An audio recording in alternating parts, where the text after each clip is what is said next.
Hello dear everyone, I am Umar Ghazi और आज का हमारा टॉपिक है what is artificial intelligence. Artificial intelligence कितना इंपॉर्टेंट हो सकता है एक बच्चे के और एक एडल्ट के फ्यूचर में। There was a time if we have big muscles we really acted like a big man. This happened to the man around 50 to 100 years ago. Then the machines came and took away the power of our muscles. Now the machines are coming which will take away the power of our memory. This is what the artificial intelligence is. Artificial intelligence जिसे AI भी कहा जाता है, ये computer science की branch है जो human intelligence को मशीन में डालने का काम करती है। ऐसे काम परफॉर्म करने के लिए या रेप्लिकेट करने के लिए जिसे आमतौर पर ह्यूमन इंटेलिजेंस की जरूरत पड़ती है। एआई सिस्टम में रीजनिंग, लर्निंग, प्लानिंग जैसे प्रोग्रामेबल फंक्शंस होते हैं। Artificial intelligence is powered by algorithm using the techniques like machine learning, deep learning and rules. Machine learning algorithm AI system में कंप्यूटर डेटा फीड करती है ऐसे statistical techniques से जिससे AI system में सीखने की क्वालिटी आ जाती है। There are three types of artificial intelligence. Number one is the artificial narrow intelligence, which have the narrow range of capability.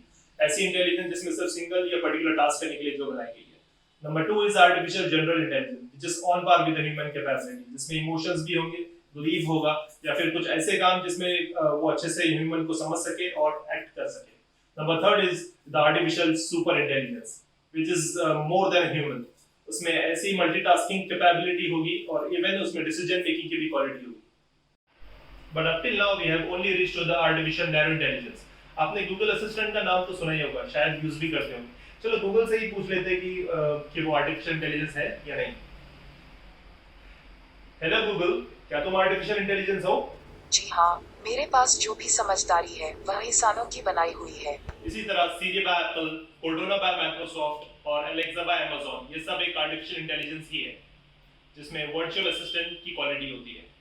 Google maps भी आर्टिफिशियल इंटेलिजेंस यूज़ करता है जिससे वो ट्रैफिक प्रेडिक्ट करता है और बेस्ट रूट बताता है। ड्रोन में automated flight, propulsion, navigation system, GPS, sensors, cameras और प्रोग्रामेबल कंट्रोलर्स जैसी एआई टेक्नोलॉजी इस्तेमाल होती है।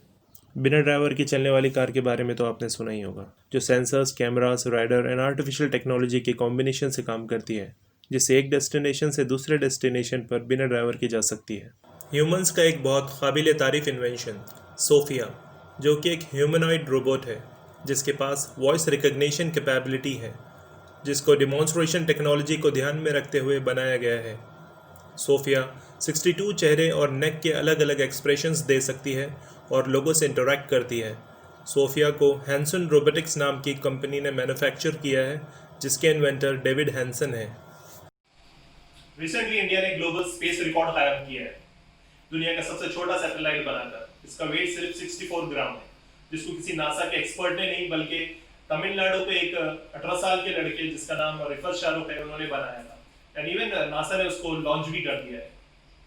ऐसा ही एक आर्टिफिशियल इंटेलिजेंस का एग्जांपल हमें हर्षवर्धन ज़ाला ने भी दिया है, जिनकी उम्र सिर्फ 15 साल है। उन्होंने ऐसा ड्रोन इन्वेंट किया है जिससे वो हमारे देश के जवानों की मदद कर रहे हैं। और वो ड्रोन में ऐसी क्वालिटी है कि वो सिर्फ लैंडमाइंस को डिटेक्ट ही नहीं बल्कि डिफ्यूज भी कर सकती है। उसी ड्रोन के लिए मैन्युफैक्चर करने के लिए गुजरात गवर्नमेंट ने उनसे एमओयू साइन किया है 5 करोड़ का। तो ये थे कुछ आर्टिफिशियल इंटेलिजेंस के एग्जांपल। हर एक फील्ड में प्रॉस एंड कॉन्स होते हैं, उसी तरह आर्टिफिशियल इंटेलिजेंस में भी कोई कॉमन सेंस नहीं होता है। आर्टिफिशियल इंटेलिजेंस अगर किसी गलत हाथ में आ जाए तो वो बहुत नुकसान भी पहुंचा सकती है, बट वहीं अगर प्रोग्रामिंग अगर अच्छे से हो तो 100% एक्यूरेसी भी हमें एआई से मिल सकती है। एआई सिस्टम के जो मशीन्स होती है उससे हमें बहुत ही रिपीटेटिव जॉब्स बिना थके वो आराम से कर सकती है। हेल्थ केयर के एप्लीकेशंस भी पर्सनलाइज मेडिसिन और एक्सरे रीडिंग्स बता सकते हैं और लाइफ कोच की तरह रिमाइंडर दे सकते हैं मेडिसिन लेने, प्रॉपर डाइट रखने और लाइफ को हेल्दी रखने में। In retail AI virtual shopping में इंटरेस्ट को देखते हुए खुद से परचेज ऑप्शंस रिकमेंड करता है। स्टॉक मैनेजमेंट या लेआउट टेक्नोलॉजी भी एआई से इम्प्रूव होती है। एआई से मैन्युफैक्चरिंग यूनिट्स में रेपिटेटिव जॉब्स 100% एक्यूरेसी के साथ भी हो सकते हैं। In banking, AI techniques financial transaction को अच्छे से मॉनिटर कर सकती है, फास्ट और एक्यूरेट क्रेडिट स्कोरिंग के साथ और डेटा मैनेजमेंट टास्क कंप्लीट करती है, जिससे ह्यूमन एफर्ट्स का इस्तेमाल कम हो जाता है। बट वक्त के साथ साथ हमें खुद को भी अपग्रेड करना बहुत ज़रूरी है। जहाँ मशीन्स का यूटिलाइजेशन हमारे जॉब्स कम कर देगा, वहीं कुछ नई अपॉर्चुनिटीज़ भी आ जाएगी। तो ये थे हमारी कुछ आर्टिफिशियल इंटेलिजेंस पर कुछ information. So I wish you the happy future. Thank you so much.